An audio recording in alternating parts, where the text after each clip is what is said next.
El cristianismo comenzó con Jesús de Nazaret. Él vivió en Judea, una región bajo control romano. El primer siglo fue, tú sabes, un tiempo de agitación y esperanza. La gente anhelaba cambio y salvación. Jesús nació en Belén, según los evangelios. Creció en Nazaret, un pequeño pueblo en Galilea. Su vida y enseñanzas se convirtieron en el fundamento del cristianismo. Sus seguidores creían que él era el Salvador prometido. Jesús viajó por Judea, enseñando y sanando. Habló del amor y la justicia de Dios.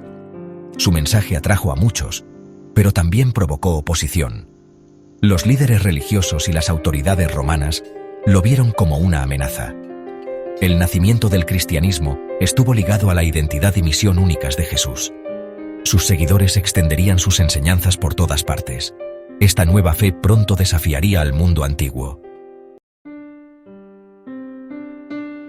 Judea era una provincia del Imperio Romano. Era una tierra de profunda fe y gran tensión. Los gobernadores romanos gobernaban con mano dura. Los impuestos y la presencia militar eran, honestamente, cargas constantes para la gente. El pueblo judío tenía una rica tradición y una profunda esperanza. Esperaban a un Mesías, un Salvador prometido por sus escrituras. Esta esperanza estaba arraigada en profecías de liberación e intervención divina. La ocupación romana solo aumentó estas expectativas. Sectas religiosas como los fariseos y saduceos tenían poder. Cada una tenía diferentes puntos de vista sobre la fe y la política. Los esenios se retiraron de la sociedad, mientras que los celotes buscaban la rebelión.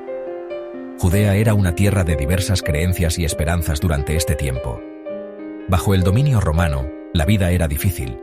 Sin embargo, el anhelo espiritual de redención era fuerte. Este contexto preparó el escenario para la llegada de Jesús. Su mensaje resonaría con aquellos que anhelaban la salvación. La vida de Jesús fue breve pero impactante. Comenzó su ministerio alrededor de los 30 años. Los evangelios relatan sus enseñanzas y milagros. Habló en parábolas, historias con profundos significados. Su mensaje se centró en el amor, el perdón y el reino de Dios. Desafió las normas sociales y las prácticas religiosas.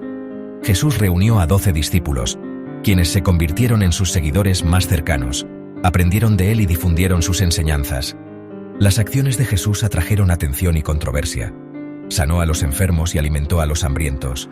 Sus enseñanzas ofrecieron esperanza a los marginados. Sin embargo, amenazaron el orden establecido. Esta tensión finalmente llevaría a su crucifixión.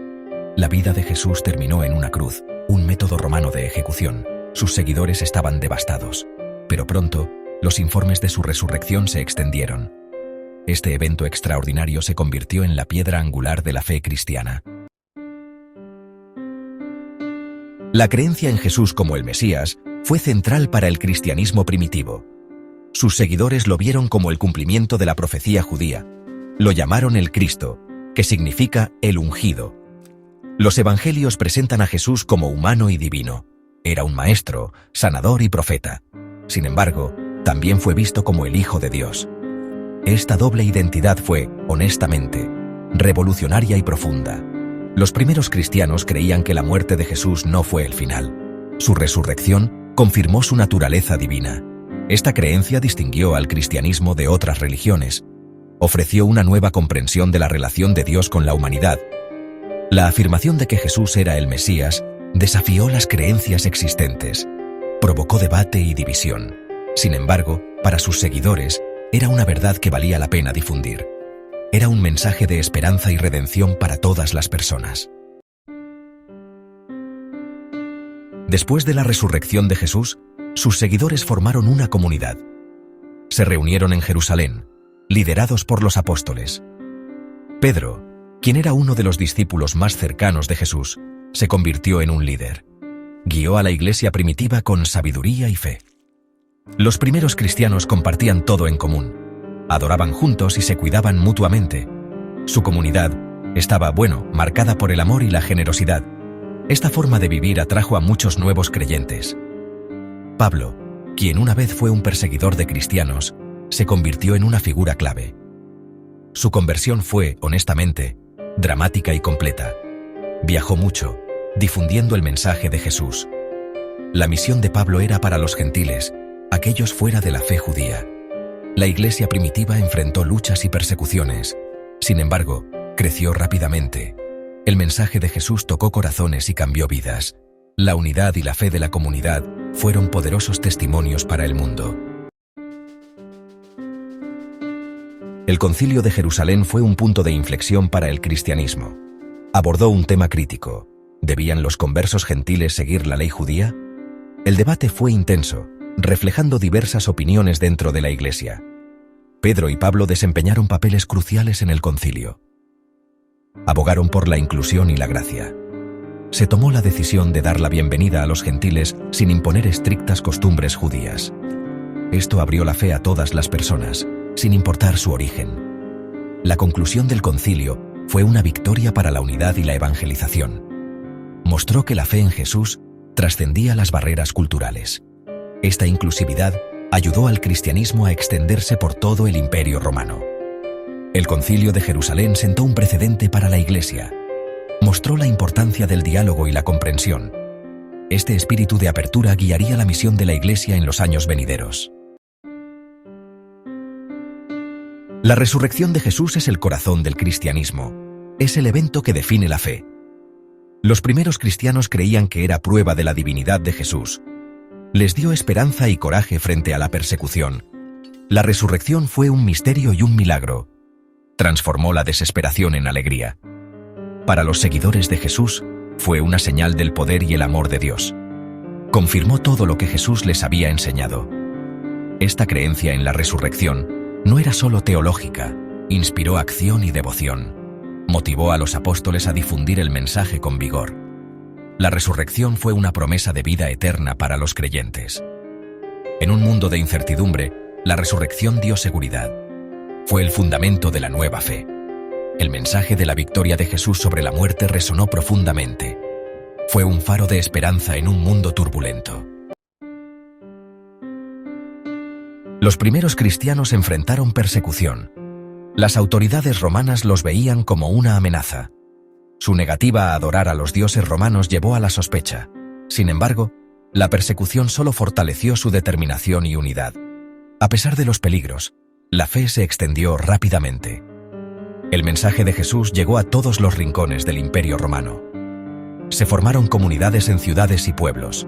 El amor y el coraje de los cristianos fueron poderosos testimonios. La persecución no pudo silenciar el mensaje de esperanza. En cambio, a menudo llevó a más conversiones. La resiliencia y el atractivo de la fe eran innegables.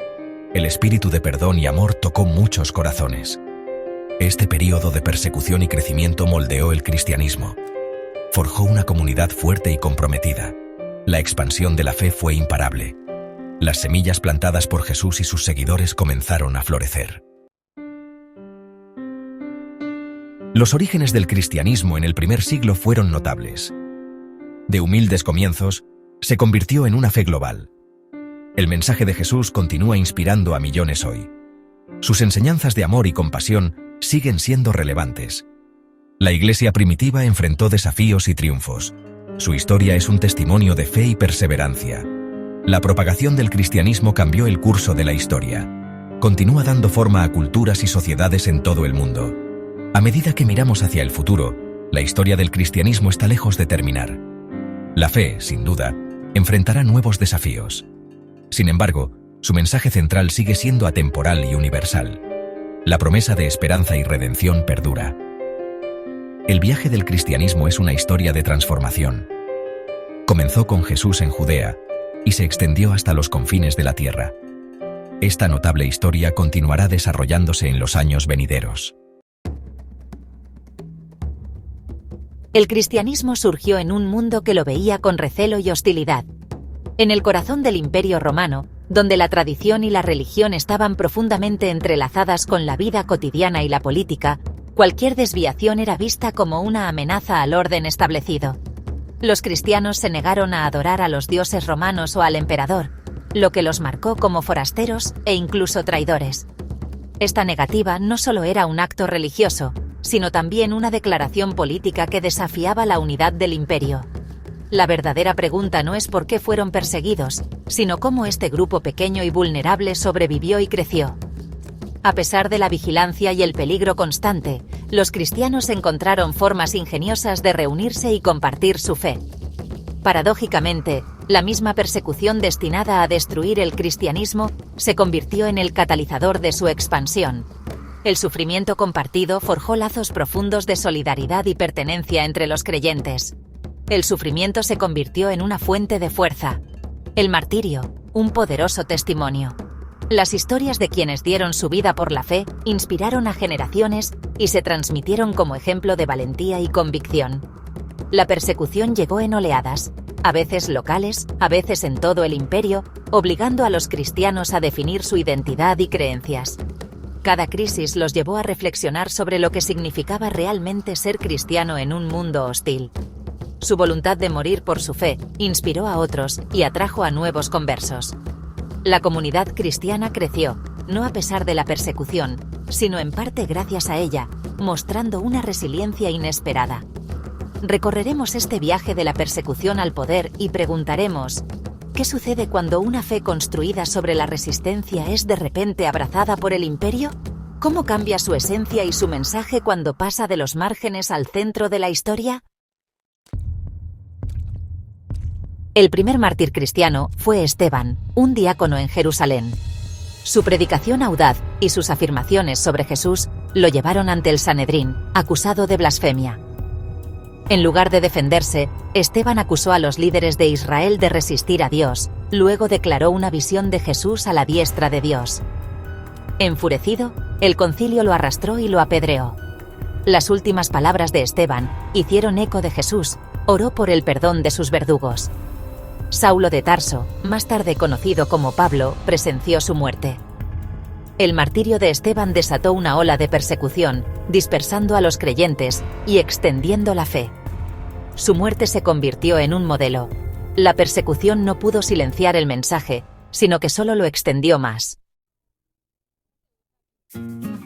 La primera gran persecución romana se produjo bajo el emperador Nerón, después del gran incendio de Roma, en el año 64 después de Cristo. Para desviar la culpa, Nerón atacó a los cristianos, ya desconfiados e incomprendidos.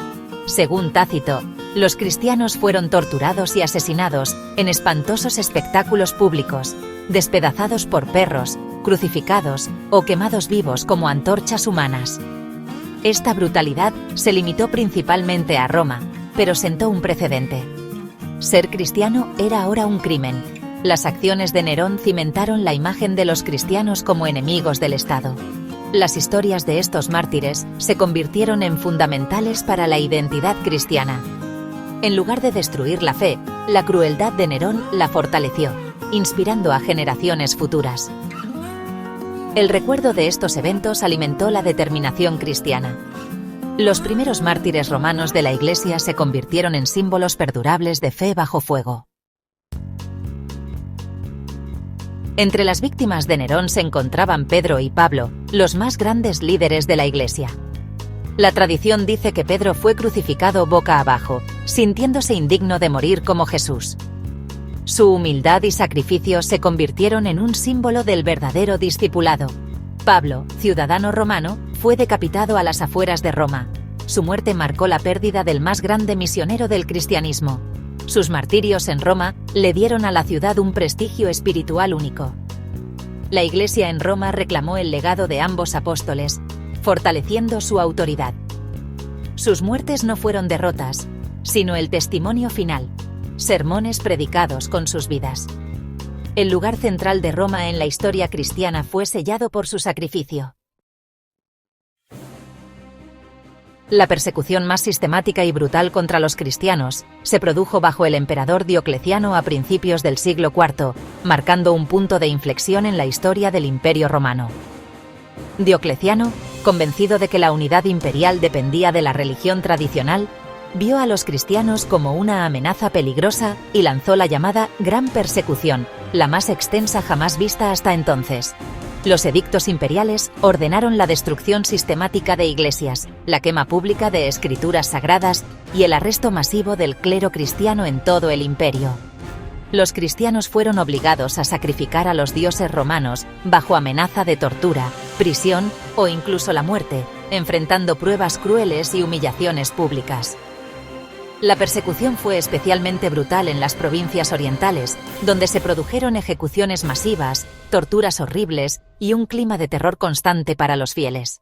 Sin embargo, el gran número y la resiliencia de los cristianos, que se apoyaban en comunidades clandestinas y catacumbas, hicieron imposible su erradicación total. La violencia del Estado solo profundizó el compromiso cristiano e inspiró asombro, incluso entre algunos paganos que empezaron a cuestionar la justicia de tales castigos.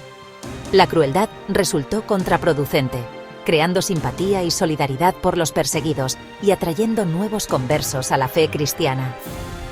La gran persecución fracasó. El cristianismo estaba ahora demasiado extendido y profundamente arraigado en la sociedad romana como para ser eliminado.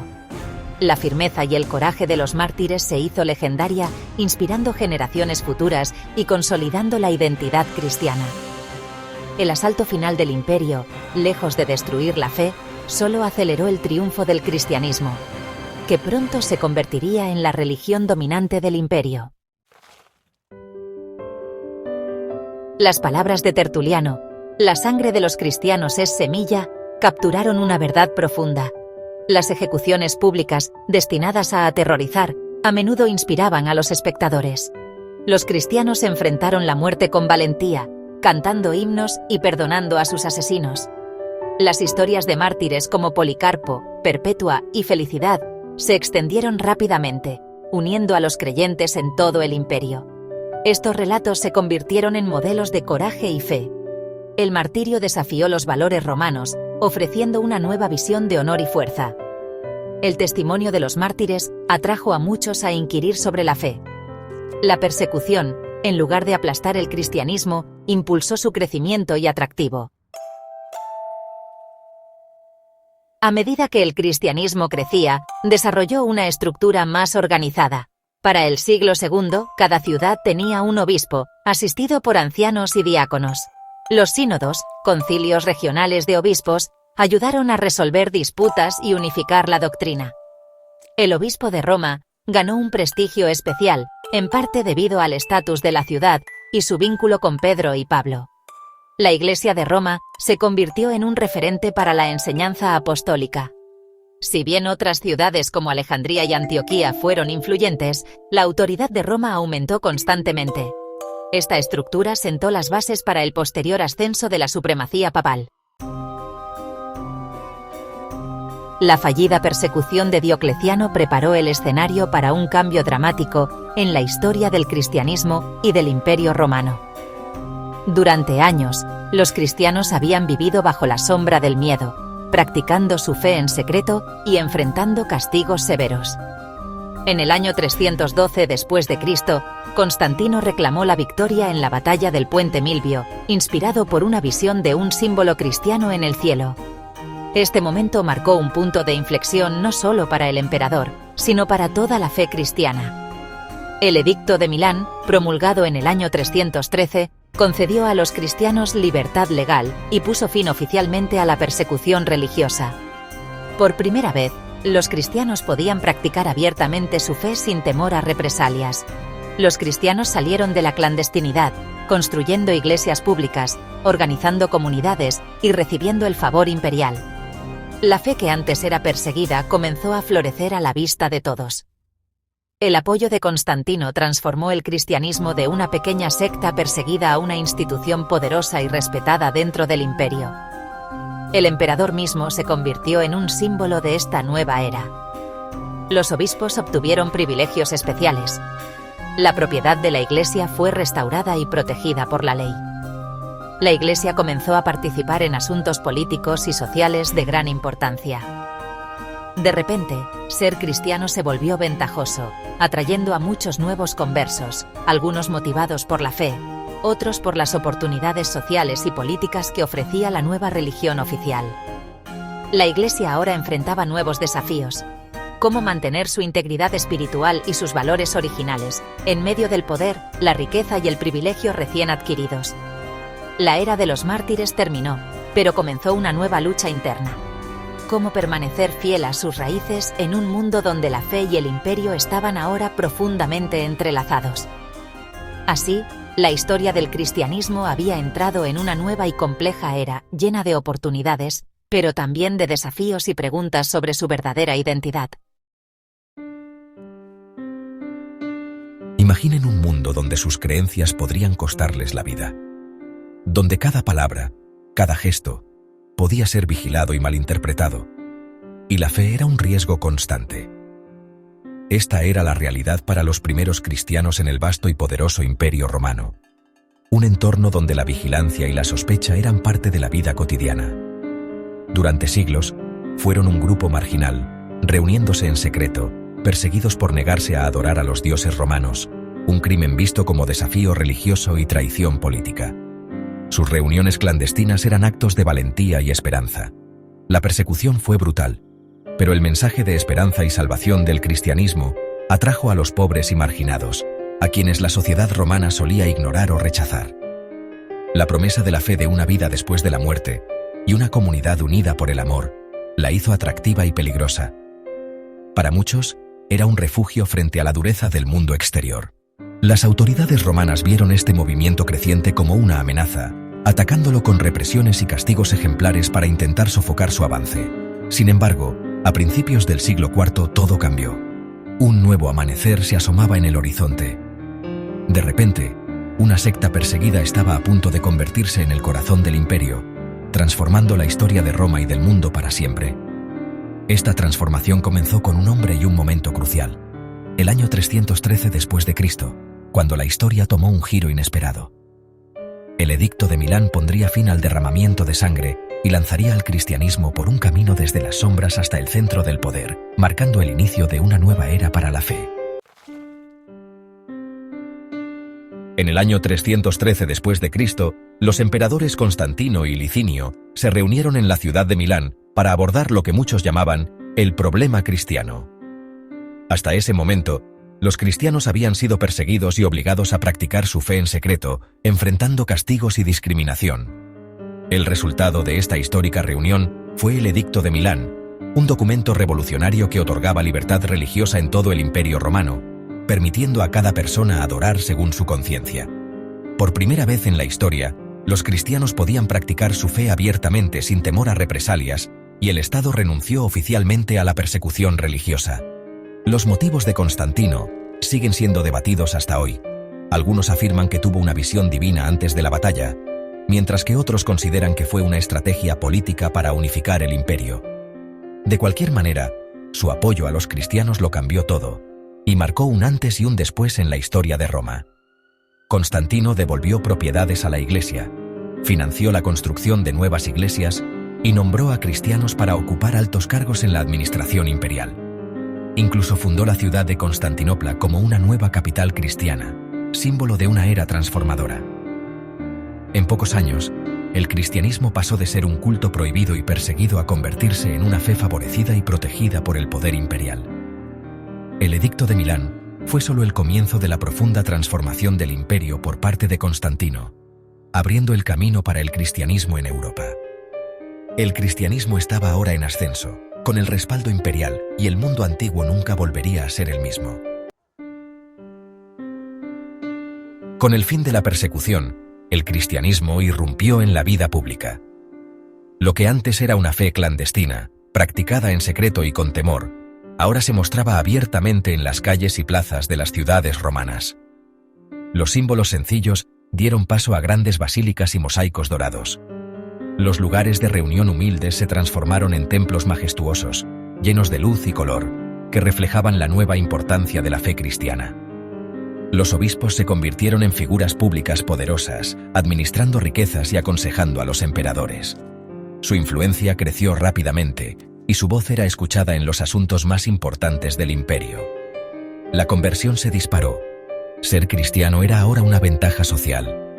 Multitudes acudían a las iglesias, buscando pertenecer a la nueva fe dominante y beneficiarse de su prestigio. Pero esta popularidad trajo desafíos. Muchos nuevos conversos tenían solo una comprensión superficial de la fe. La Iglesia debía encontrar formas de educar y guiar a una comunidad cada vez más diversa y numerosa. El mensaje de la Iglesia corría el riesgo de diluirse al absorber costumbres y ambiciones romanas. Las antiguas tradiciones paganas se mezclaban con los nuevos rituales cristianos, creando tensiones y desafíos para los líderes religiosos. El arte y la arquitectura reflejaron este nuevo estatus, mezclando imágenes imperiales con temas cristianos. Los símbolos del poder romano se fusionaron con la iconografía cristiana, dando lugar a una estética única y poderosa. El patrocinio de Constantino forjó una poderosa alianza entre el trono y el altar. Bajo su protección, la Iglesia prosperó y se expandió como nunca antes en la historia. El emperador ahora se veía a sí mismo como protector de la fe, desdibujando la línea entre la Iglesia y el Estado. Su autoridad se entrelazó con la de los líderes eclesiásticos, creando una nueva dinámica de poder. El apoyo imperial dio influencia a la Iglesia, pero también la expuso a la interferencia política. Las decisiones religiosas y doctrinales a menudo se debatían bajo la mirada atenta del poder secular. La relación entre el poder religioso y secular daría forma a la historia durante siglos, marcando el destino de Europa y del cristianismo en los tiempos venideros. En el 380 después de Cristo, el emperador Teodosio dio el paso final, hacer del cristianismo niceno la religión oficial del Estado. El edicto de Tesalónica ordenó a todos los ciudadanos seguir la fe de los obispos de Roma y Alejandría. La tolerancia había terminado. Otras creencias fueron condenadas y perseguidas. Templos paganos cerrados, antiguas tradiciones prohibidas. La Iglesia, una vez perseguida, ahora ejercía el poder del Estado. El cristianismo se volvió inseparable de la identidad romana. La alianza entre la Iglesia y el imperio se consolidó. Nació el sueño de un imperio cristiano universal, la cristiandad. La fe había completado su viaje desde los márgenes hasta el centro del poder. Las consecuencias tanto para la Iglesia como para el Estado serían profundas y duraderas. Con el respaldo del Estado, la Iglesia se dedicó a definir la doctrina y la estructura. Grandes concilios como Éfeso, 431, y Calcedonia, 451, abordaron nuevas controversias sobre la naturaleza de Cristo. En Éfeso, la Iglesia afirmó a María como portadora de Dios, enfatizando la unidad de Cristo como Dios y hombre. En Calcedonia, los obispos declararon a Cristo una persona en dos naturalezas, divina y humana, unidas sin confusión. Estos concilios establecieron los límites de la creencia ortodoxa. Sus credos se convirtieron en los pilares de la teología cristiana durante siglos. Las disputas ahora se resolvían mediante debate y consenso, bajo supervisión imperial. La identidad intelectual y espiritual de la Iglesia se forjó en estos debates. Los concilios y credos proporcionaron unidad y estabilidad a una institución en crecimiento. Se sentaron las bases de las creencias católicas, ortodoxas y la mayoría de las protestantes. A medida que la doctrina se solidificaba, también lo hacía la organización de la Iglesia, que se volvía cada vez más compleja y estructurada. Modelada a partir del Imperio Romano, la Iglesia desarrolló una jerarquía: sacerdotes, obispos, metropolitanos y patriarcas, cada uno con funciones y responsabilidades específicas. 5 grandes patriarcados, Roma, Constantinopla, Alejandría, Antioquía y Jerusalén, se convirtieron en centros de poder y autoridad espiritual. Creció la rivalidad, especialmente entre Roma y Constantinopla, marcando el inicio de profundas divisiones.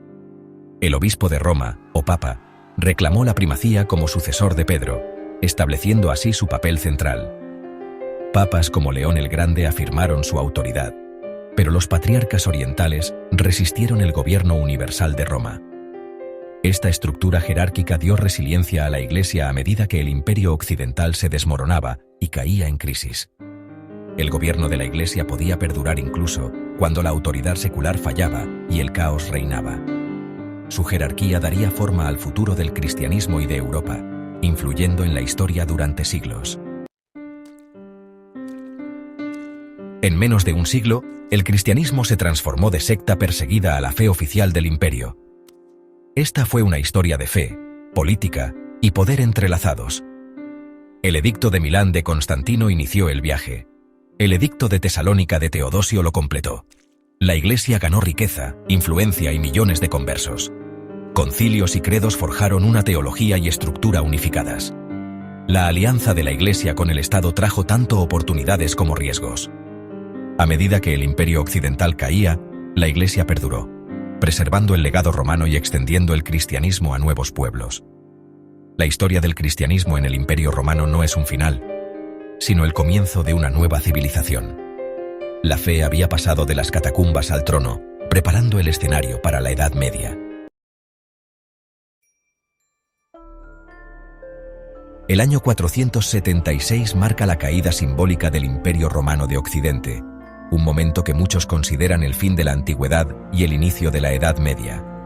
Sin embargo, este colapso no fue repentino ni inesperado. Fue el resultado de siglos de decadencia, crisis económicas, luchas internas y fragmentación territorial. El imperio, que alguna vez fue el centro del mundo conocido, se fue debilitando poco a poco. El imperio, antes símbolo de orden y poder, se volvió vulnerable ante presiones externas, como las invasiones bárbaras, y crisis internas, como la corrupción y la inestabilidad política.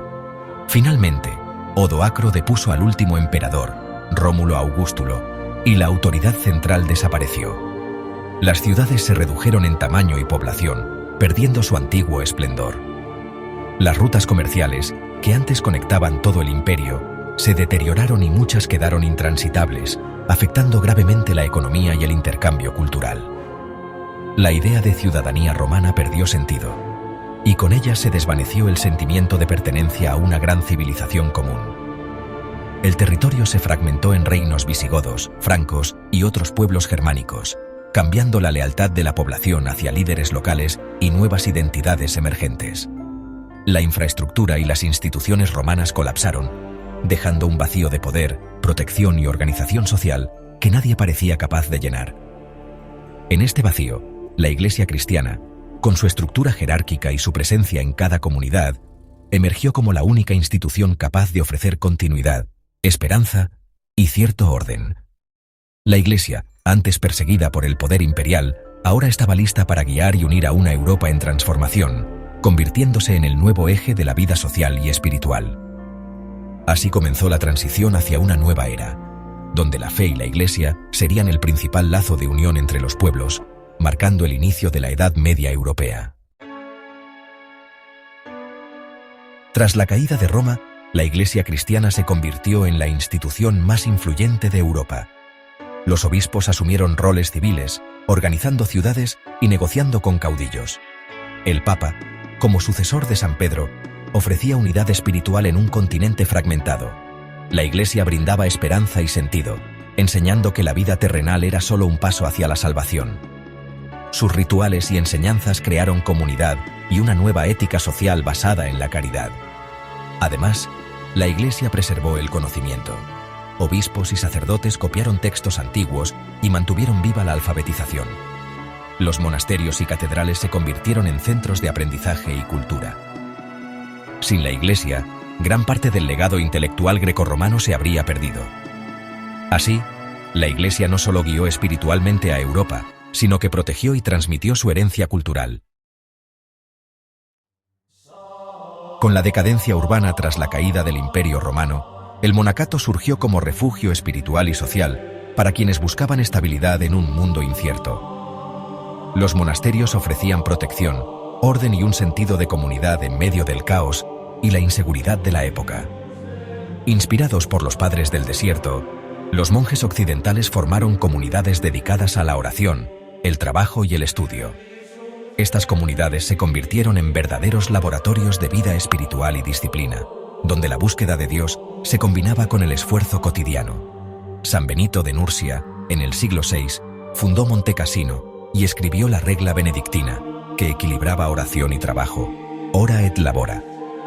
Su visión transformó el monacato occidental, estableciendo normas claras para la vida diaria y el crecimiento espiritual.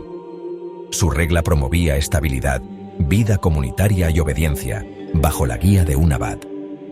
El abad era considerado padre y guía espiritual, responsable del bienestar y la formación de los monjes.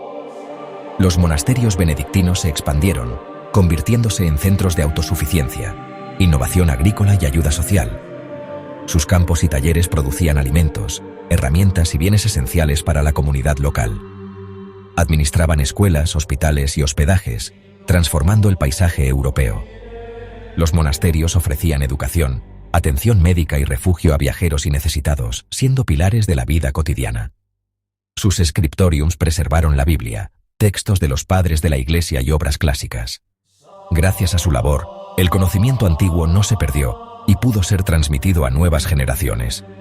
Los monjes aseguraron la transmisión del conocimiento antiguo a las futuras generaciones, enseñando a jóvenes novicios y copiando manuscritos con esmero y dedicación. El monacato benedictino fue clave para la estabilidad y el renacimiento cultural de la Europa medieval. Su influencia se extendió más allá de los muros del monasterio, llegando a pueblos y ciudades. Así, los monasterios se convirtieron en faros de fe y civilización en tiempos inciertos, iluminando el camino hacia una nueva era de esperanza y conocimiento. La Iglesia no solo consolidó su poder, sino que expandió sus fronteras mediante misiones audaces. Agustín de Canterbury, enviado por el Papa Gregorio Magno en 596, convirtió a los anglosajones y fundó la sede de Canterbury. Un siglo después, Bonifacio llevó el cristianismo a las tribus germánicas, talando el roble de Donar y fundando monasterios. Estos misioneros no solo predicaron, sino que introdujeron alfabetización, derecho y administración romana. Fundaron escuelas y adaptaron la fe a las costumbres locales, facilitando la integración cultural. El proceso de conversión fue recíproco. La Iglesia se adaptó y transformó a Europa. Estas misiones sentaron las bases de una identidad cristiana común. Así, la expansión misionera definió el carácter unificador del cristianismo medieval. En la Alta Edad Media, la alianza entre Iglesia y reyes germánicos fue decisiva. Los reyes buscaban legitimidad y la Iglesia, protección y recursos. La coronación por obispos confería autoridad divina a los monarcas, mientras que estos protegían y enriquecían a la Iglesia. La relación fue especialmente fuerte con los francos. Pipino el Breve fue ungido rey con apoyo papal y donó tierras al Papa, creando los estados pontificios. Esta alianza estableció el precedente de que el Papa podía legitimar reyes. Aunque surgieron tensiones, la interdependencia entre altar y trono definió la política medieval. Se forjó la idea de una sociedad cristiana unificada. La Iglesia y reyes, juntos, moldearon el destino de Europa. La alianza entre el papado y los francos alcanzó su clímax en el año 800, cuando el Papa coronó a Carlomagno como emperador en Roma.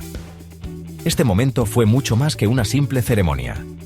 Representó la unión simbólica de la autoridad espiritual y el poder terrenal, marcando un antes y un después en la historia europea.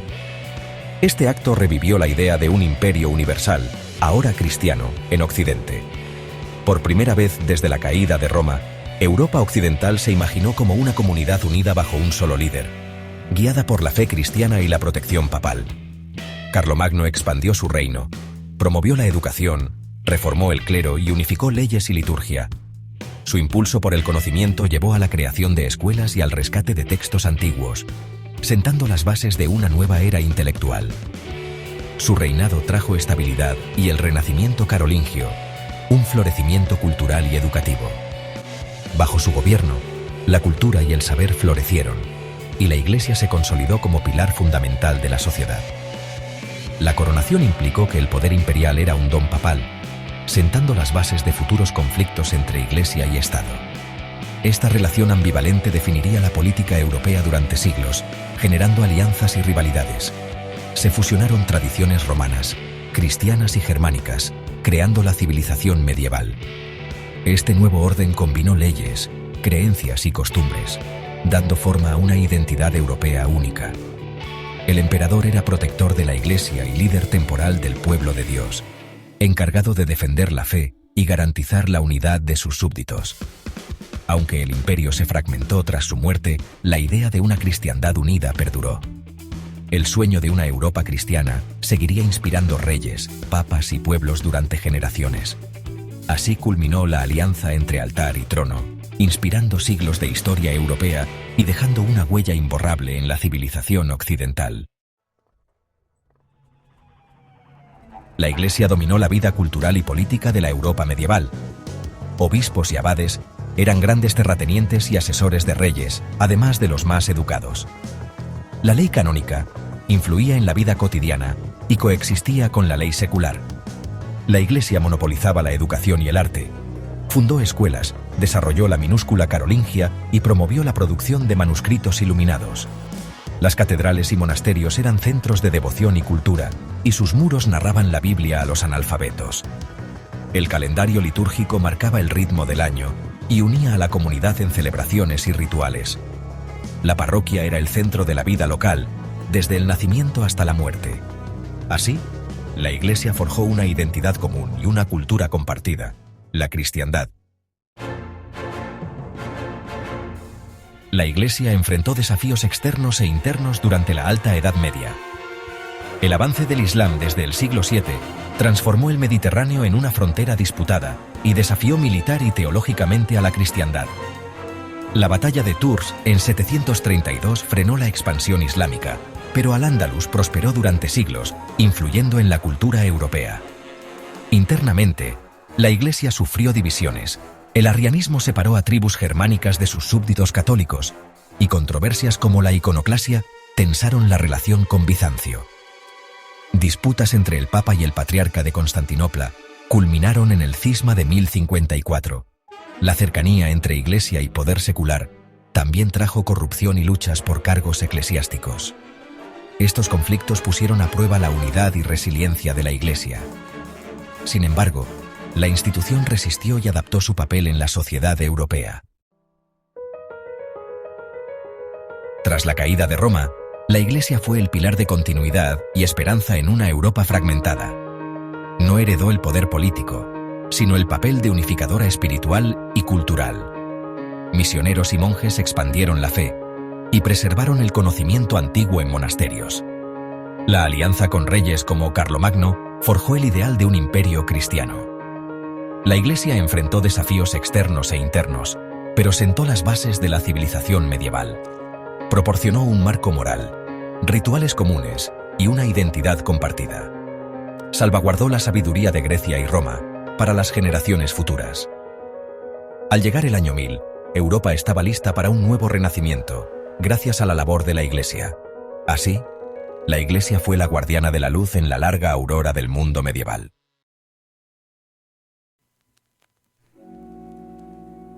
Imaginen un mundo donde una idea lo moldeaba todo, la Iglesia cristiana. En la Alta Edad Media, la Iglesia era más que una guía espiritual. Era una superpotencia. Coronaba reyes, comandaba ejércitos y moldeaba cada aspecto de la vida diaria. Las catedrales se elevaban, los monjes preservaban el conocimiento y una fe compartida unía un continente fragmentado. El Papa en Roma a menudo ejercía más poder que cualquier rey. Esta era la Iglesia en su cenit, segura, ambiciosa y decidida a moldear el mundo. La fe inspiró arte, arquitectura y filosofía impresionantes. Pero bajo la superficie, la unidad ocultaba profundas tensiones y contradicciones. La autoridad de la Iglesia generó conflictos internos y ambiciones mundanas que a veces se alejaban mucho de las enseñanzas de Cristo. Esta Edad de Oro fue compleja y turbulenta, definiendo la civilización occidental durante siglos. Su legado, belleza, división y un mundo cambiado para siempre. El 1 de julio de 2025 todavía sentimos sus ecos. Durante siglos, el cristianismo fue una familia extensa con dos centros principales, Roma en Occidente y Constantinopla en Oriente. Con el tiempo, las diferencias culturales y políticas se convirtieron en una profunda división. Para 1054, la división se hizo oficial, el Gran Cisma. El Papa en Roma dirigía la Iglesia católica. El Patriarca en Constantinopla dirigía la Iglesia ortodoxa. La ruptura final fue dramática. Excomuniones mutuas en la Hagia Sofía. A partir de entonces, las dos ramas tomaron caminos separados. El sueño de un imperio cristiano unificado se hizo añicos. Esta división debilitó la cristiandad y alimentó siglos de rivalidad. Para la gente común, la división fue gradual, pero su impacto fue duradero. A lo largo de generaciones, las dos iglesias solidificaron sus propias identidades y doctrinas. El único río del cristianismo primitivo se había bifurcado en dos poderosas corrientes. Oriente y Occidente se convirtieron en civilizaciones distintas. El mundo cristiano estaba ahora permanentemente dividido. ¿Qué causó la división? poder y doctrina. En Occidente, el Papa reclamó la autoridad suprema como sucesor de Pedro. Oriente veía a la Iglesia como un concilio de iguales, no una monarquía. Este choque sobre la primacía papal era una bomba de tiempo. Las diferencias doctrinales profundizaron la brecha. Occidente añadió, y el Hijo, filioque, al credo, lo que enfureció a Oriente. Otras diferencias, el celibato, el idioma, incluso el pan usado en la comunión, se convirtieron en símbolos de incompatibilidad. Cada lado veía las prácticas del otro como arrogantes o heréticas. Estas grietas se ensancharon hasta que la estructura colapsó en 1054. La división fue más que una cuestión de poder. Fue una cuestión de identidad. Dos visiones del cristianismo, ahora irreconciliables. La unidad de la Iglesia desapareció, reemplazada por la rivalidad y la sospecha. Las consecuencias resonarían durante siglos. Con Oriente separado, el Papa en Roma se convirtió en el líder indiscutible de la cristiandad occidental. En 1095, el Papa Urbano II llamó a una guerra santa, la Primera Cruzada. Instó a los caballeros a dejar de luchar entre sí y a recuperar Jerusalén del dominio musulmán. El Papa prometió la salvación a quienes tomaran la cruz. Las cruzadas fueron tanto una misión espiritual como un movimiento político para unir a Europa bajo el liderazgo papal.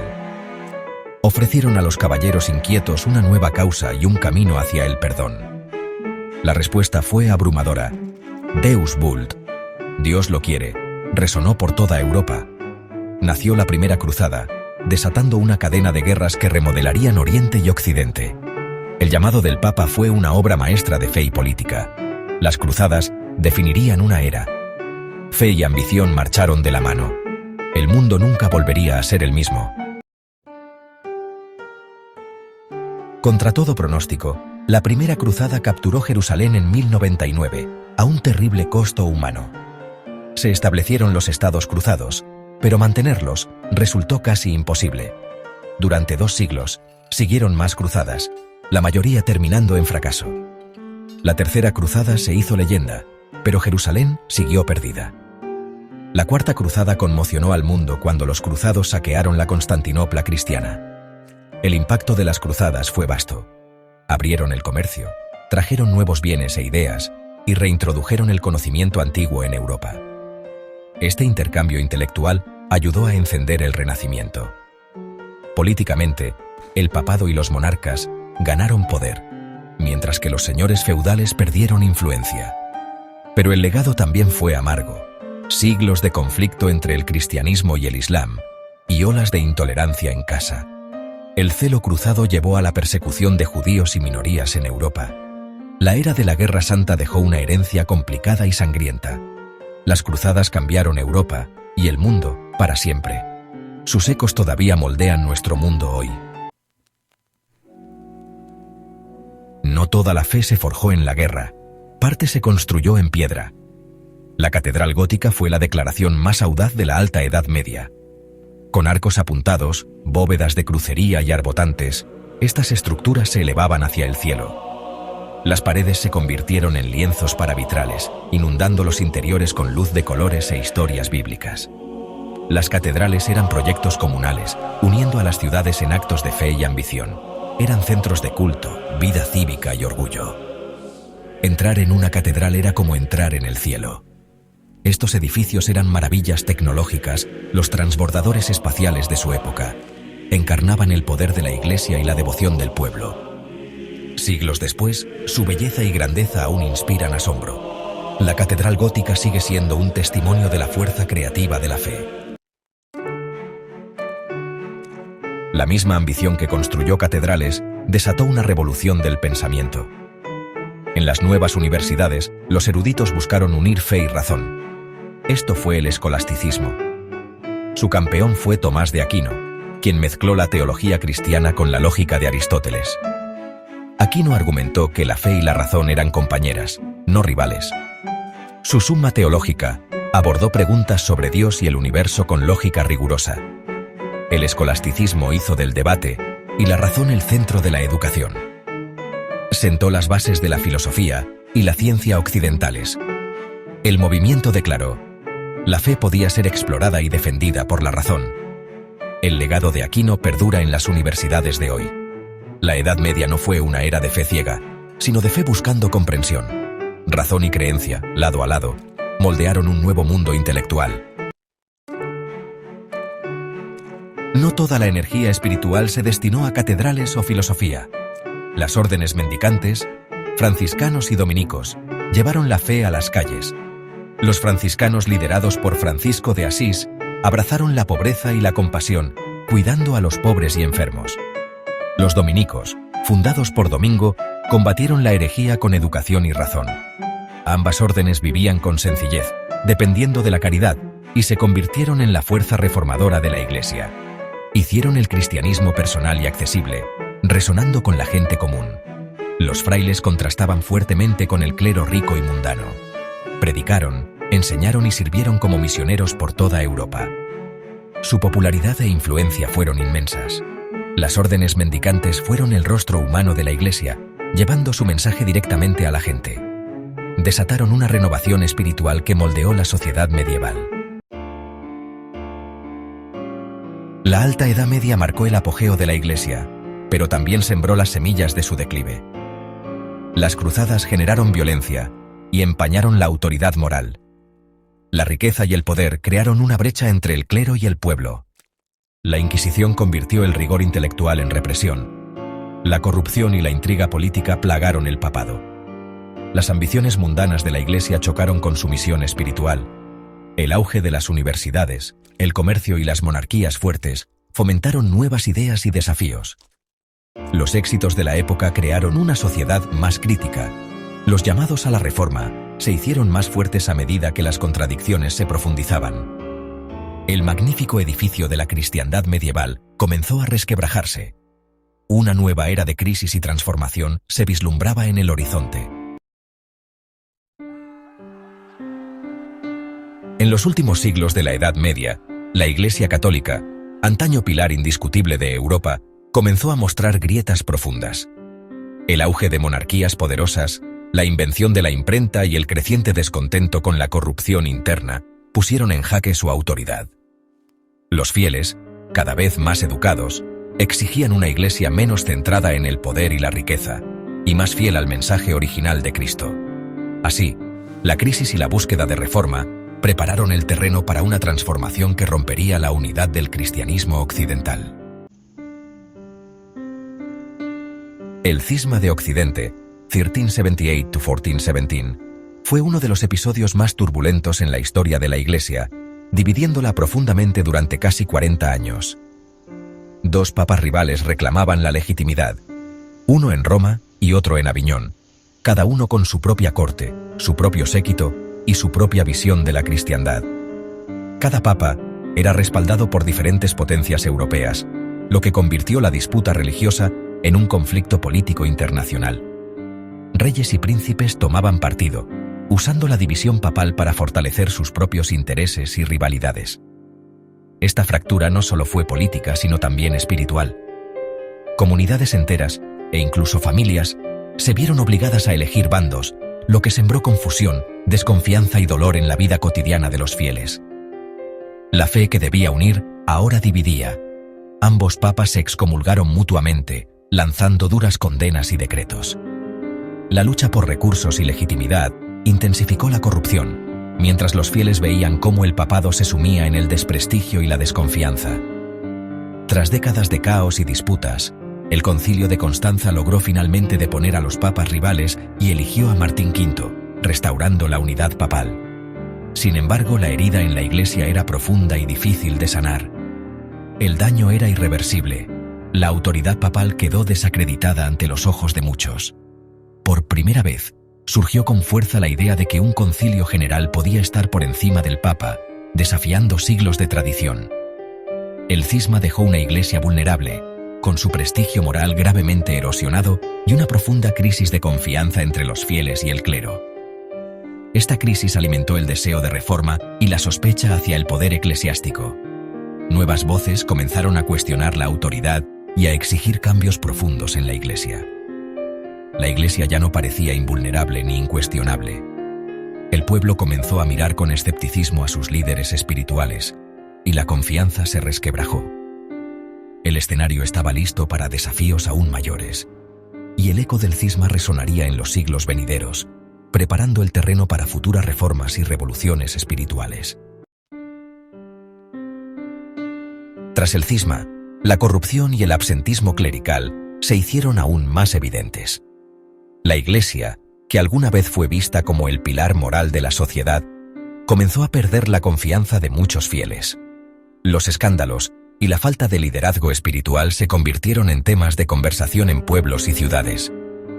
La venta de indulgencias y cargos eclesiásticos, junto con la ignorancia y la vida poco ejemplar de muchos sacerdotes, provocaron un creciente anticlericalismo.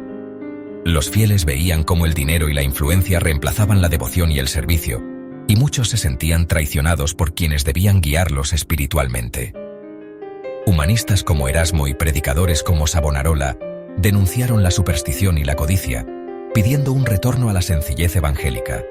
Sus críticas se difundieron rápidamente gracias a la imprenta, inspirando a otros a cuestionar la autoridad eclesiástica y a buscar una fe más auténtica y personal. El pluralismo y el absentismo dejaban a los fieles desatendidos, mientras los altos cargos eclesiásticos acumulaban riquezas.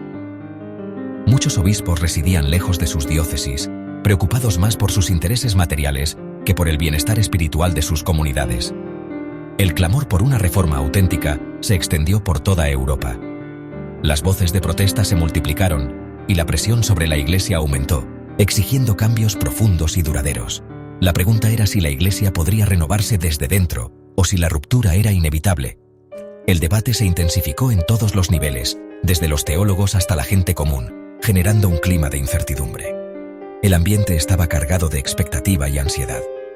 Nadie sabía qué rumbo tomaría la cristiandad, pero todos sentían que un cambio trascendental se avecinaba. La chispa que encendería la reforma estaba a punto de saltar, marcando el inicio de una nueva era en la historia de Europa y del cristianismo. Las 95 tesis de Lutero, originalmente concebidas como un llamado al debate académico, pronto se convirtieron en algo mucho más grande.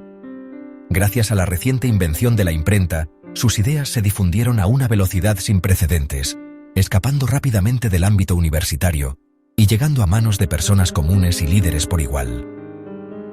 En cuestión de semanas, los panfletos con sus críticas circulaban por toda Europa, captando la atención de una sociedad inquieta y ávida de cambio. Sus denuncias de la corrupción eclesiástica resonaron profundamente en una población cansada de los abusos y las injusticias de la Iglesia. Además, muchos príncipes alemanes vieron en las ideas de Lutero una oportunidad para desafiar la autoridad papal y fortalecer su propio poder político. Así, lo que comenzó como una disputa teológica se transformó rápidamente en un movimiento político y social de gran alcance. Lutero defendió la autoridad suprema de la Biblia sobre cualquier tradición humana, argumentando que solo las Escrituras debían guiar la fe. También proclamó el sacerdocio de todos los creyentes, desafiando la jerarquía eclesiástica y empoderando a la gente común para interpretar la fe por sí misma. El Papa respondió con severidad, emitiendo amenazas de excomunión y exigiendo que Lutero se retractara de sus enseñanzas. Lutero, sin embargo, rechazó públicamente la autoridad papal, quemando la bula papal ante una multitud como símbolo de su desafío. En la famosa Dieta de Worms, Lutero fue llamado a comparecer ante el emperador y los príncipes del Sacro Imperio Romano Germánico, donde se le exigió retractarse. Lutero se mantuvo firme, declarando que su conciencia estaba cautiva a la palabra de Dios y que no podía actuar en contra de ella. Por ello, fue declarado proscrito, pero para muchos ya se había convertido en el símbolo de una causa imparable que inspiraba a miles. La reforma se expandía como un incendio, impulsada por la imprenta, el descontento generalizado y el deseo de cambio. El cristianismo occidental entraba en una era de profundas divisiones, con comunidades enteras tomando caminos opuestos. La unidad religiosa de Europa se rompía para siempre, dando inicio a una nueva etapa en la historia del continente. Ante el avance protestante, la Iglesia Católica impulsó la Contrarreforma, combinando renovación interna y defensa doctrinal. Nuevas órdenes como los jesuitas lideraron la educación, la predicación y la misión, revitalizando la fe católica. Los jesuitas Fundaron escuelas y universidades, formando líderes y misioneros en Europa y el mundo. La Inquisición y el Índice de Libros Prohibidos buscaron frenar la expansión protestante y mantener la ortodoxia. Otras órdenes, como los capuchinos y las ursulinas, se dedicaron a la caridad y la educación. La Contrarreforma restauró disciplina y propósito en la Iglesia. El catolicismo se reafirmó en sus territorios tradicionales, frenando el avance protestante en el sur de Europa. El Concilio de Trento, 1545–1563, fue el corazón de la Contrarreforma, definiendo doctrina y promoviendo reformas profundas. Reafirmó la salvación por fe y obras, la autoridad de la tradición y los 7 sacramentos, rechazando los principios protestantes. Confirmó la transubstanciación y la importancia de las indulgencias, los santos y el purgatorio. Prohibió la venta de indulgencias y cargos y exigió la formación rigurosa del clero mediante seminarios. Ordenó que los obispos residieran en sus diócesis y cuidaran de sus fieles. Estas reformas crearon un clero más disciplinado y preparado, restaurando la credibilidad de la Iglesia. El arte barroco expresó el renovado fervor católico, inspirando devoción y asombro. El catolicismo salió del concilio con identidad clara y renovada energía. Entre los siglos XIV y XVI, Europa vivió una transformación religiosa irreversible. La Iglesia católica, renovada pero reducida, perdió la unidad de la cristiandad occidental. El continente quedó dividido entre católicos y protestantes, alimentando guerras y rivalidades. La pluralidad confesional se impuso, y la autoridad absoluta de una sola Iglesia desapareció. La religión y la política se entrelazaron, y la persecución de minorías se hizo común. Sin embargo, surgieron ideas de tolerancia y libertad de conciencia. El cristianismo se diversificó y acompañó a Europa en su expansión global. Así comenzó una nueva era de fe, conflicto y cambio que marcaría el mundo moderno.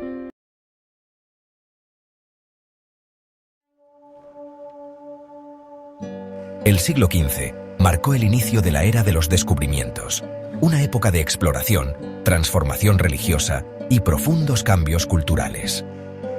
Durante este periodo, los océanos dejaron de ser barreras y se convirtieron en puentes entre continentes, abriendo rutas hacia lo desconocido. La Iglesia católica vio en la expansión ultramarina una oportunidad única para llevar su fe más allá de Europa, soñando con un mundo unido bajo una misma creencia. Misioneros acompañaron a conquistadores españoles y portugueses, decididos a difundir el cristianismo en nuevos continentes. Su labor no solo era espiritual, sino también política y cultural, influyendo en la organización de las nuevas sociedades. Esta expansión redefinió el mapa del catolicismo, mezclando fe, ambición y conflicto. El cristianismo se extendió a territorios lejanos, transformando paisajes y costumbres. La conversión de millones alteró el panorama religioso de América, África y Asia, dando origen a nuevas comunidades y formas de vida. En América, el catolicismo se fusionó con tradiciones indígenas, creando nuevas expresiones religiosas llenas de simbolismo y resistencia cultural. En Asia, los misioneros enfrentaron civilizaciones complejas y desafíos únicos, adaptando su mensaje y métodos a contextos muy distintos a los europeos. Los métodos de evangelización variaron, desde la predicación pacífica y el diálogo intercultural, hasta la conversión forzada y la imposición de nuevas normas.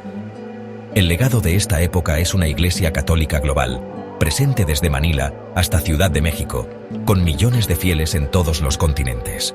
Sin embargo, la evangelización estuvo marcada por violencia, explotación y destrucción cultural, dejando cicatrices profundas en las sociedades originarias. La llegada europea trajo enfermedades desconocidas y sistemas de trabajo brutales que diezmaron a los pueblos originarios, alterando para siempre su destino. Incluso dentro de la Iglesia surgieron voces críticas sobre los métodos de conversión y el trato a los indígenas, abriendo debates sobre ética y justicia.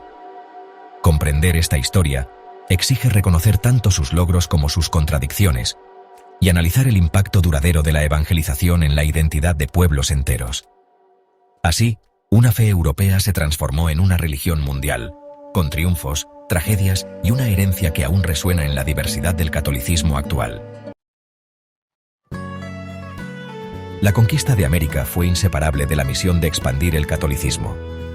Desde el primer momento, la llegada de los europeos estuvo marcada por el deseo de difundir la fe cristiana en el Nuevo Mundo. Reyes y misioneros vieron la conversión como un deber sagrado y enviaron órdenes mendicantes como franciscanos y dominicos. Estos religiosos viajaron miles de kilómetros, enfrentando desafíos desconocidos y culturas completamente nuevas. Estos frailes aprendieron lenguas nativas, fundaron misiones y bautizaron a millones, aunque el proceso fue complejo y a menudo lleno de tensiones. Su labor fue fundamental para la transformación social y religiosa de la región.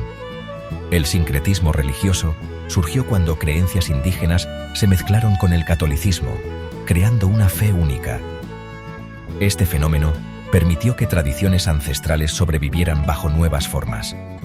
Las misiones no solo evangelizaban, sino que también enseñaban oficios y costumbres europeas, integrando a los indígenas en el sistema colonial. Así, la vida cotidiana cambió profundamente para muchas comunidades originarias. Aunque algunos misioneros protegieron a los conversos y defendieron sus derechos, las misiones también sirvieron para controlar y pacificar territorios, consolidando el dominio español.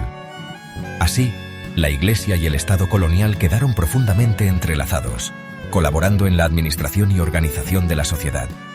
El catolicismo americano nació de esta fusión de fe, poder y cultura, dando origen a una identidad religiosa y social única en el continente.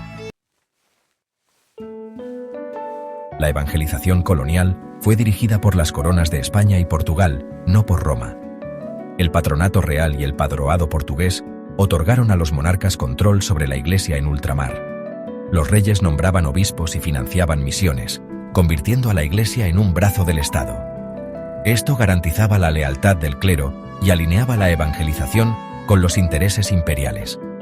El sistema proporcionó recursos, pero también generó tensiones entre la misión espiritual y la explotación colonial. La Iglesia colonial desarrolló un carácter nacional, más español o portugués que romano. Este control real definió tanto la fortaleza institucional como las fallas morales del catolicismo colonial.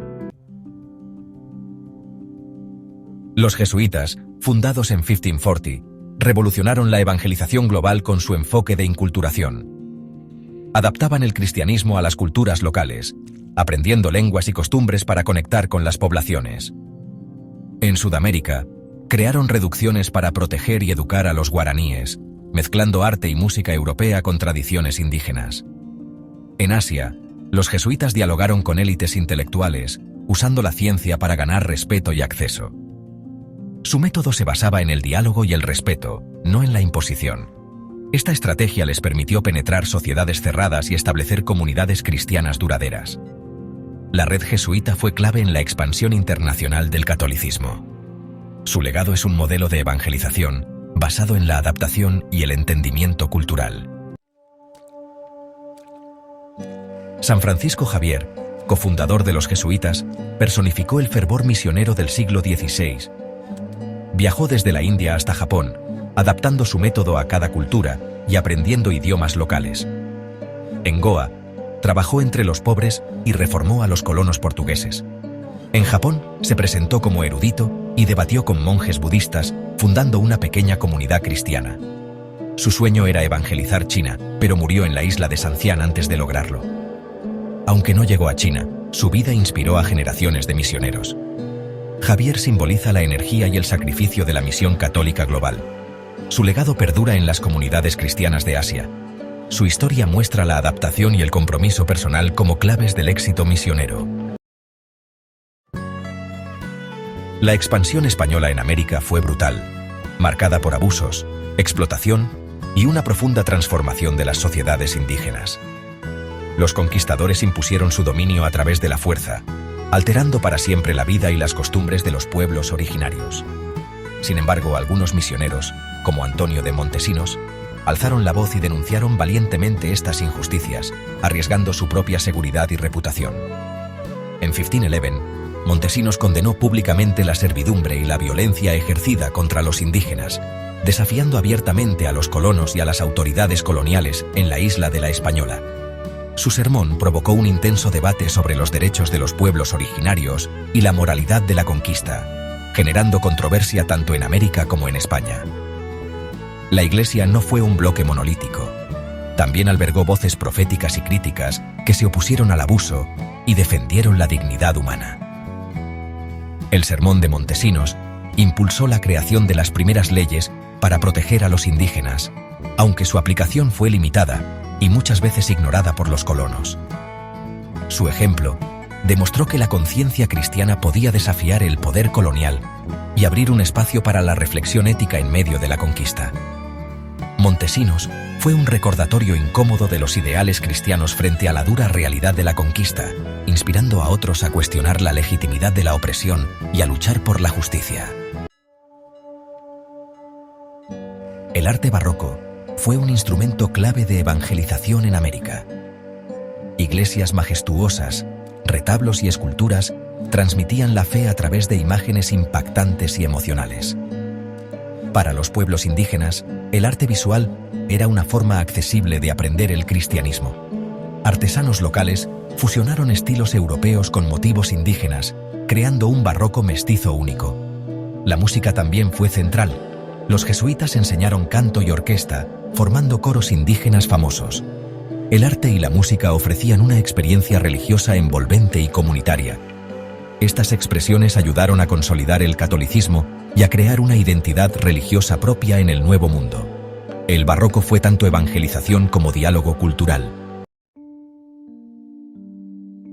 Al final del siglo XVII, el catolicismo se había convertido en una religión global, con comunidades vibrantes en América, Asia y África. Esta expansión trajo diversidad y sincretismo, pero también fue inseparable de la violencia y el colonialismo. El catolicismo latinoamericano surgió de la mezcla de creencias indígenas africanas y europeas. El arte y la música de las misiones reflejaron esta nueva síntesis cultural. La Iglesia, ya no solo europea, enfrentó nuevos desafíos: el declive de los imperios ibéricos, la Ilustración y la independencia. El legado de la evangelización es una fe global, diversa y en constante transformación. Los retos del futuro pondrían a prueba la capacidad de la Iglesia para adaptarse y renovarse.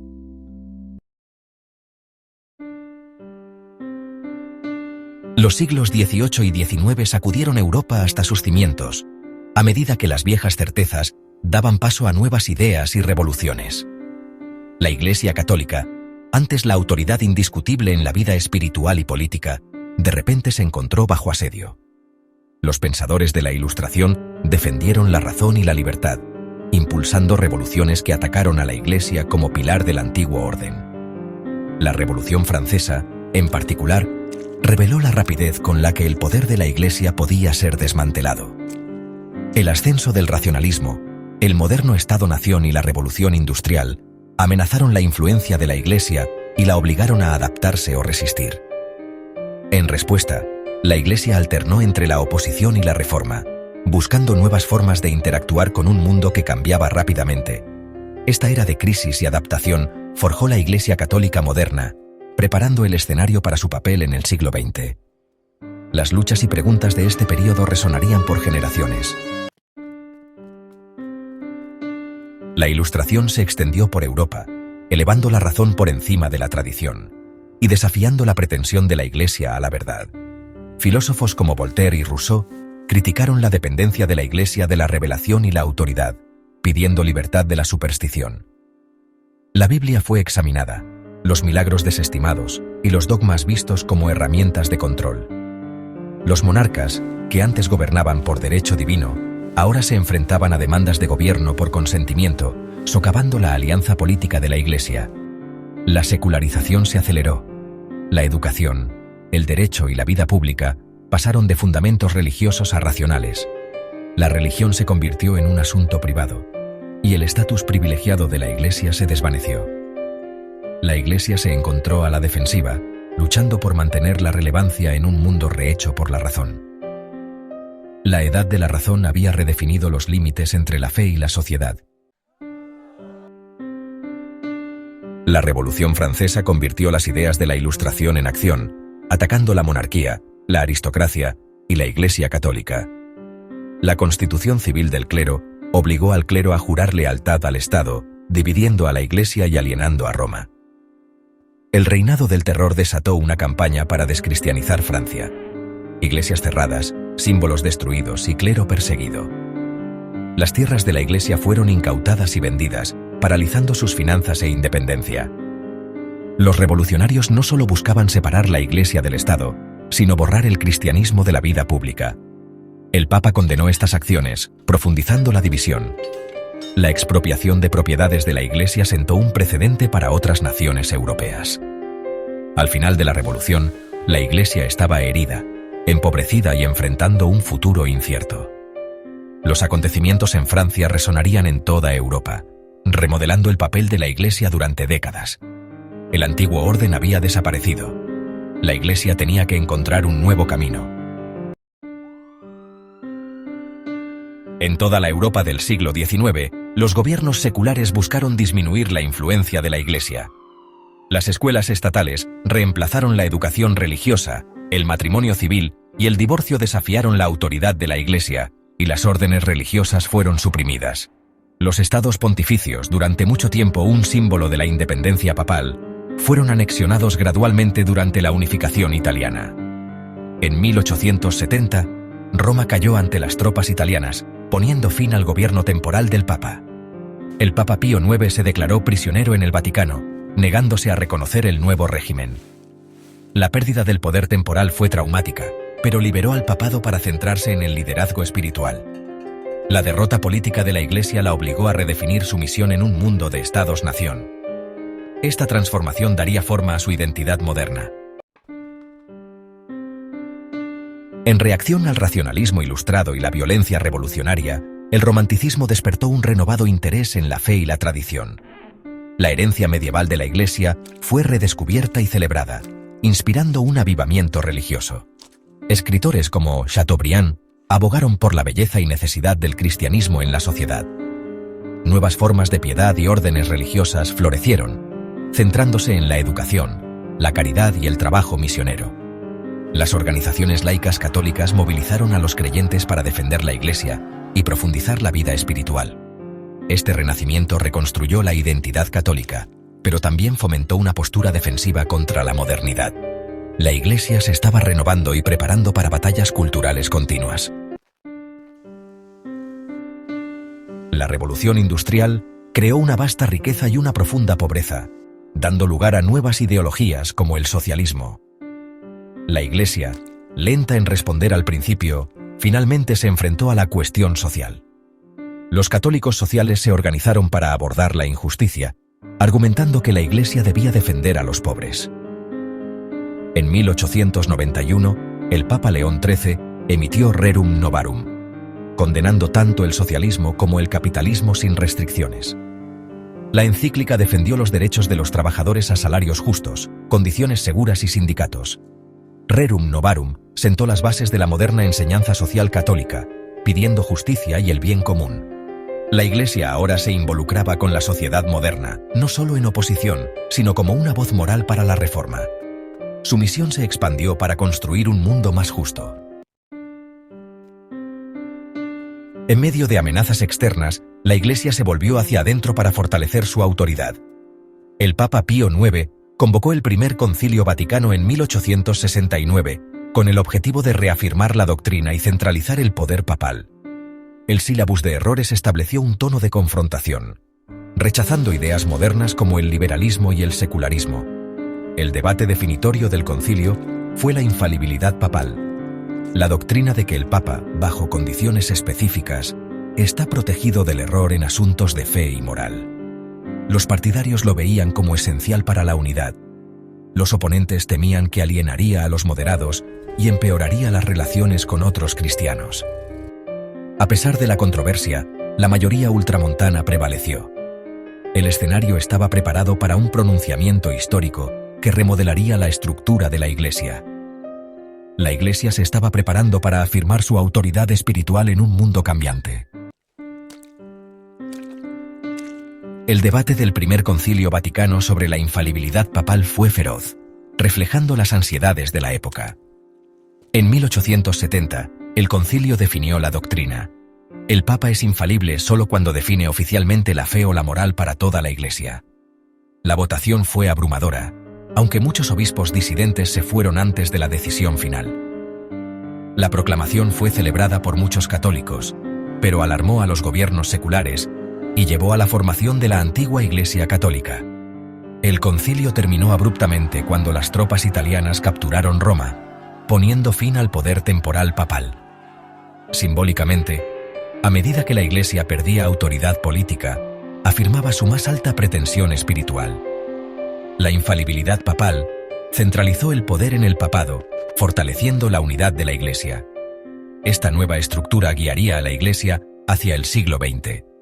La definición profundizó la división con el mundo moderno, pero también clarificó la identidad católica. La Iglesia emergió más centralizada, lista para nuevos desafíos. A finales de siglo, la Iglesia Católica había sido transformada por la crisis y la adaptación. Perdió poder político y privilegios, pero redescubrió su misión espiritual y su alcance global. Rerum Novarum y el catolicismo social mostraron que la Iglesia podía interactuar constructivamente con la modernidad. La definición de la infalibilidad papal del Primer Concilio Vaticano unificó y centralizó la Iglesia. Nuevas órdenes religiosas y movimientos laicos revitalizaron la vida católica y la evangelización. La antigua alianza con la monarquía había desaparecido. La Iglesia ahora hablaba con una sola voz entre muchas en las sociedades seculares. Las tensiones no resueltas entre fe y razón, Iglesia y Estado, darían forma a su futuro. La Iglesia, probada por la era moderna, estaba preparada para enfrentar el siglo XX.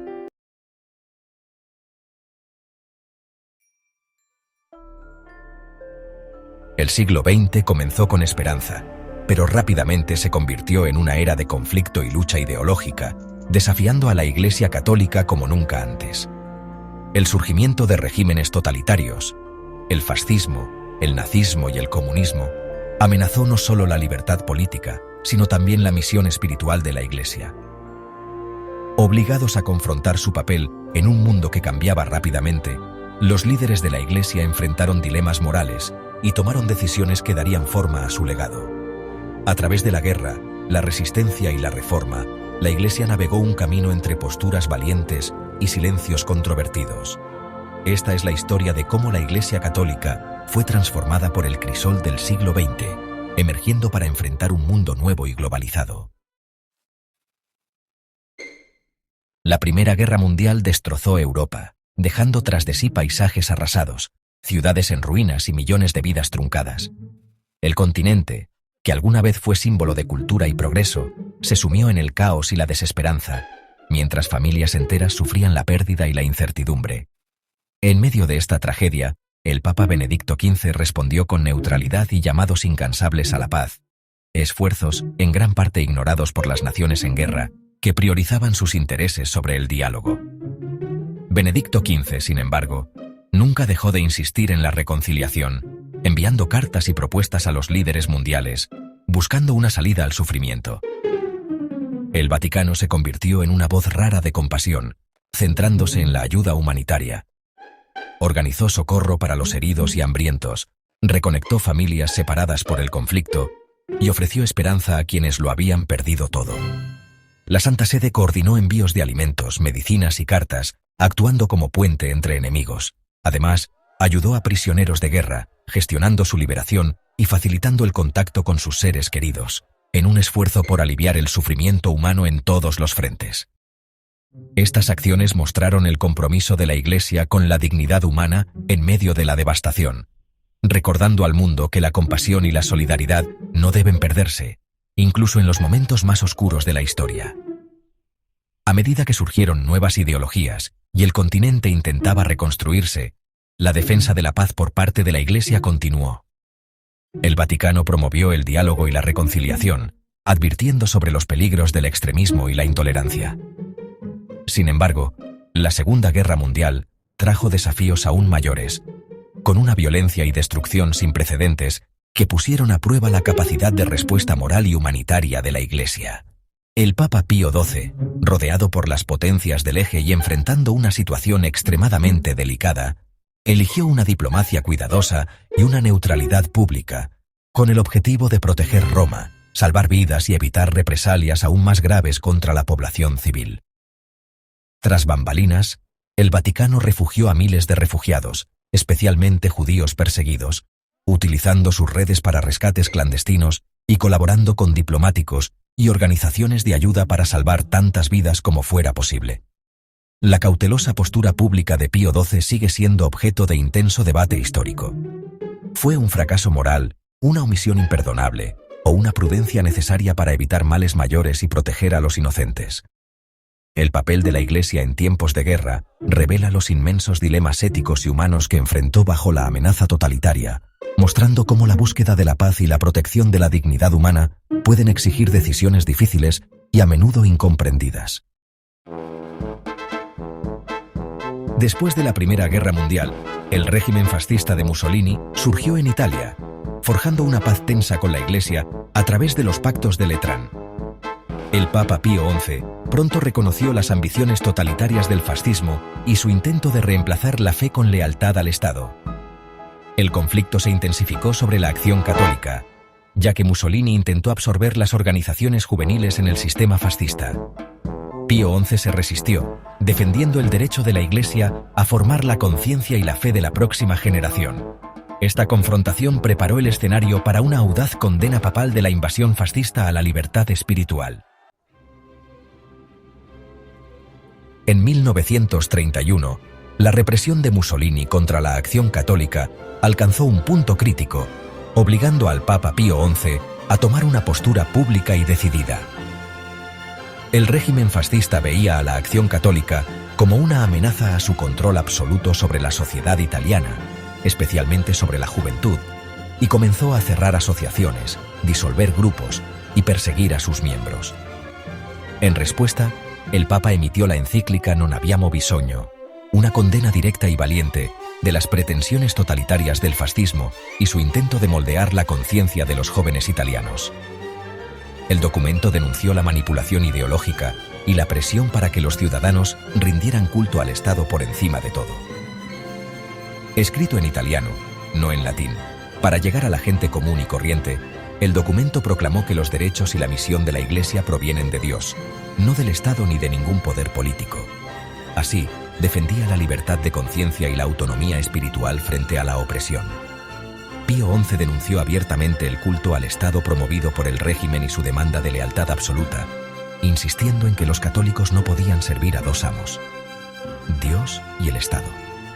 Esta postura desafiante inspiró a muchos a resistir la presión política.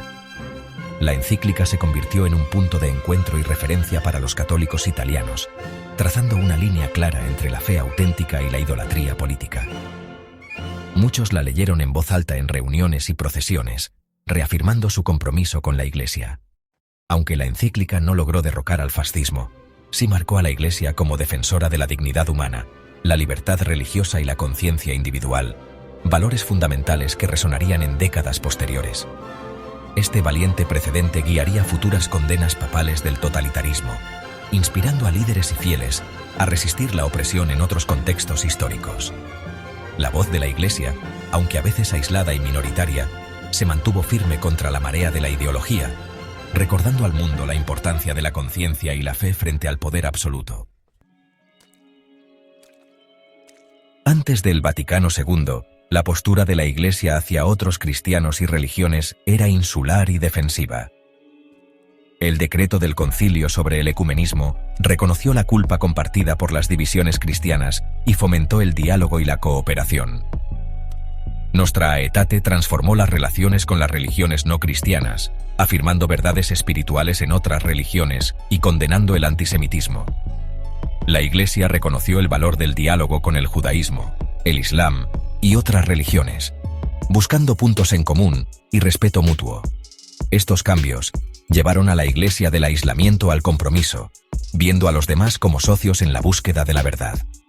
El espíritu de apertura del Vaticano II reformó las relaciones globales del catolicismo. Después del Vaticano II, la Iglesia enfrentó tanto renovación como confusión, a medida que surgían nuevas interpretaciones y debates. Para proporcionar claridad, el Papa Juan Pablo II encargó el Catecismo de la Iglesia Católica, un resumen completo de la fe y la moral. Desarrollado bajo el cardenal Ratzinger, el catecismo se basó en las escrituras, la tradición y las ideas del concilio. Estructurado en torno al credo, los sacramentos, los mandamientos y la oración, se convirtió en una referencia global para la enseñanza católica. Publicado en 1992, el catecismo unificó la doctrina y ancló la identidad de la Iglesia en un mundo cambiante.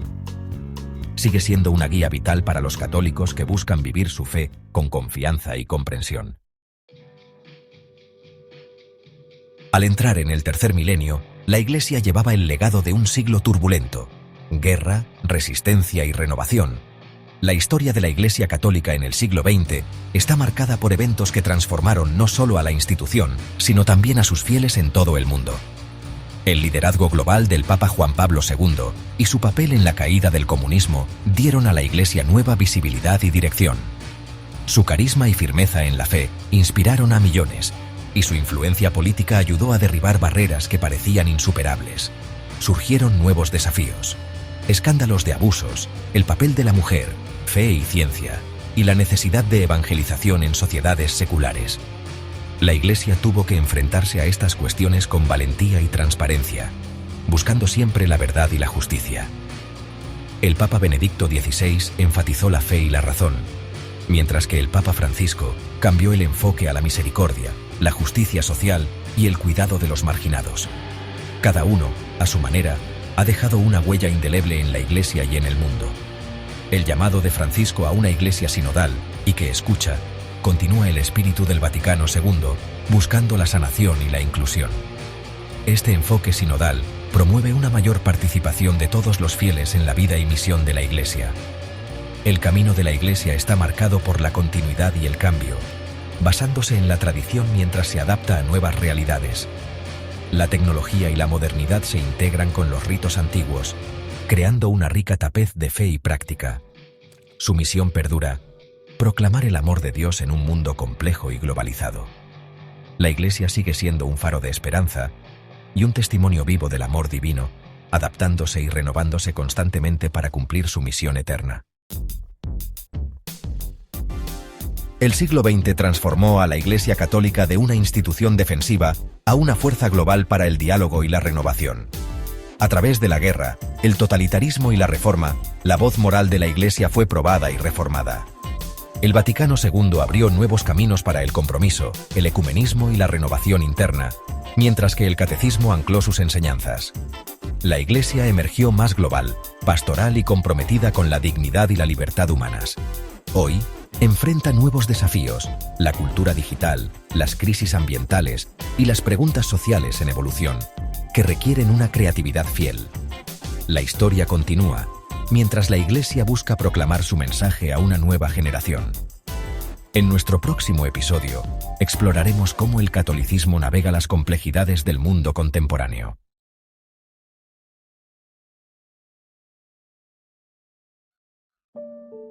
El 2 de julio de 2025, la Iglesia Católica se erige como una de las instituciones más antiguas y con mayor influencia del mundo.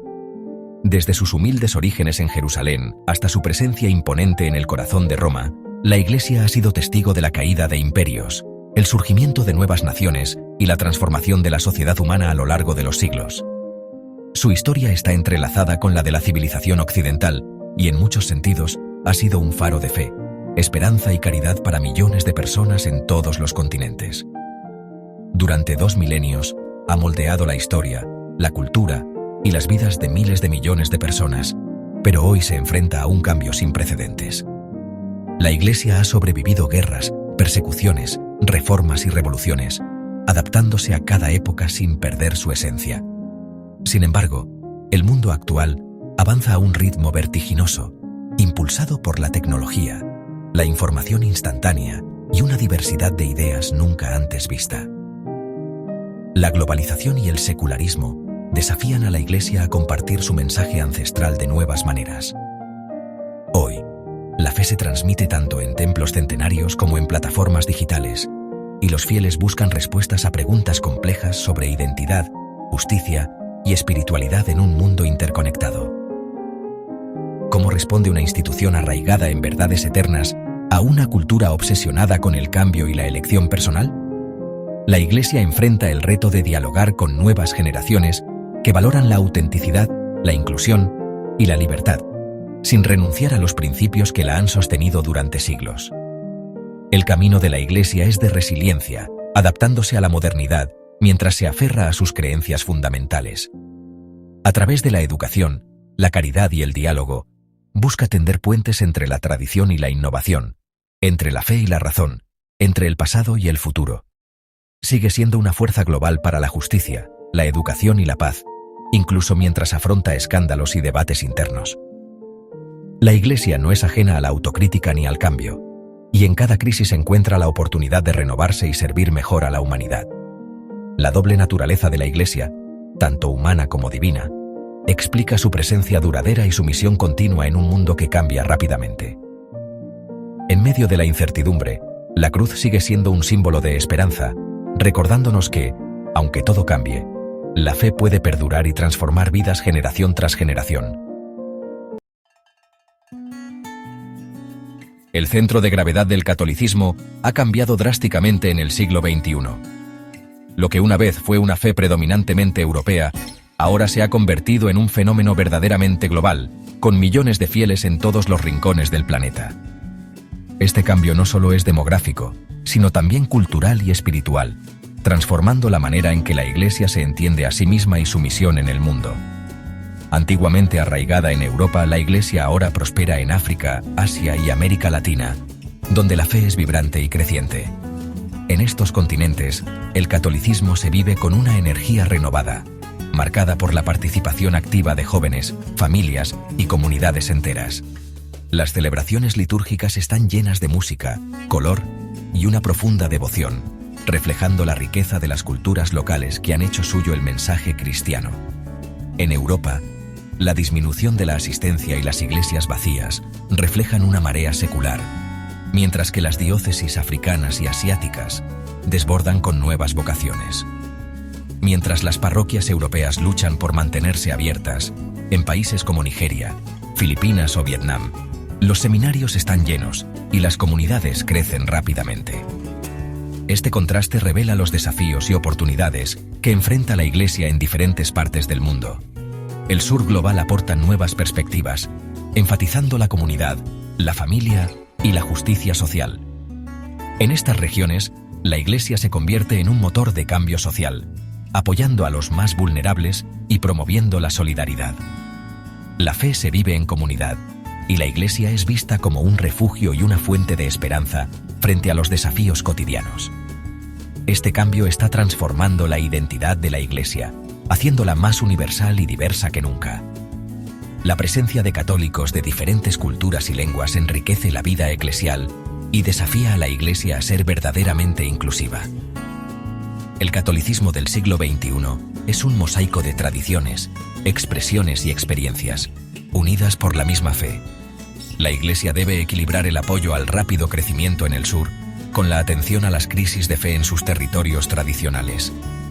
Esto implica escuchar las voces emergentes, pero también acompañar a las comunidades que enfrentan el secularismo y la pérdida de relevancia. El reto es construir puentes entre realidades muy distintas, manteniendo la unidad en la diversidad.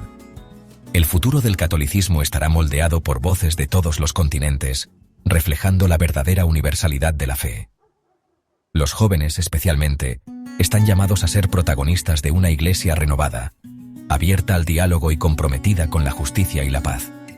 La colaboración internacional y el intercambio cultural serán claves para afrontar los desafíos del mundo moderno. Este reequilibrio global es la dinámica definitoria del catolicismo actual. La vitalidad de las iglesias del sur inspira esperanza y renovación, mientras que la experiencia de las iglesias tradicionales aporta sabiduría y profundidad histórica. Juntas, estas realidades están dando forma a una iglesia más dinámica y resiliente.